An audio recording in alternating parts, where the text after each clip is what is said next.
Well, as we're making this video, Hamas and Israel are going at it again, and we have the usual comments. Well, Hamas started it. Well, the Israelis are harming too many Hamas, so it goes back and forth. I would like to stop and take an entire new look at the Israeli war problem and look at it from an entirely different angle. And I'd like to start with this question.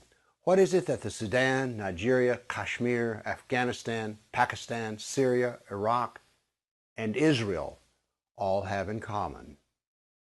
The answer is jihad. If we step back and look at the whole globe, it's not just Israel that's involved in jihad. Jihad is everywhere across the globe. That is the global perspective.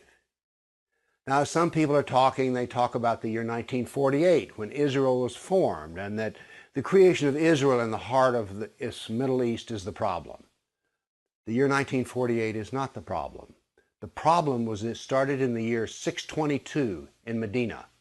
When Muhammad moved to Medina, it was half Jewish. 2 years later, it was Judenrein, cleansed of the Jews. That is when the problem started with the Jews. Not in 1948, but in the year 622. So instead of looking at this year, I'm looking at a 1400-year view of history. Another thing, if we replaced every Jew in Israel with a Hindu and a Buddhist, it wouldn't make any difference. The jihad would still go on because you see the Hindu and the Buddhist are kafir. And that's the real problem, is that Jews are simply the most hated of kafirs. But Israel is only one of them. Who's the enemy of Hamas? Well, you say Israel.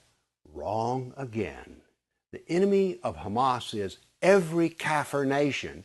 It just happens Israel is at the top. So what we need here, we need to stop and take a look at a new strategy based on the reality of Islam, and it should go like this.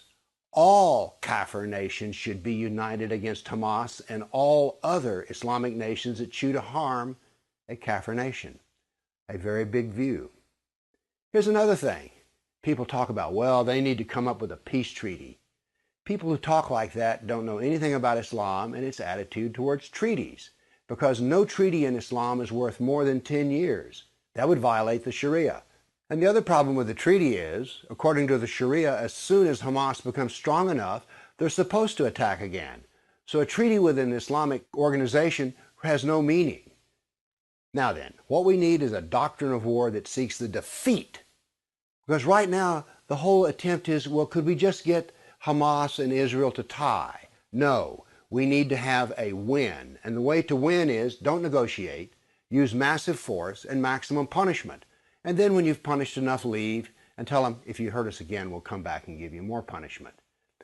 Now that may sound cruel, but it is only based upon Islamic war doctrine.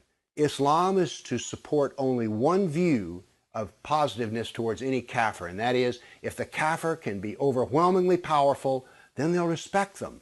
They won't like them, but at least they'll respect them. So we need overwhelming power, and we need awareness of the fact that this is jihad, and it's part of a world problem, not an Israel problem. Thank you.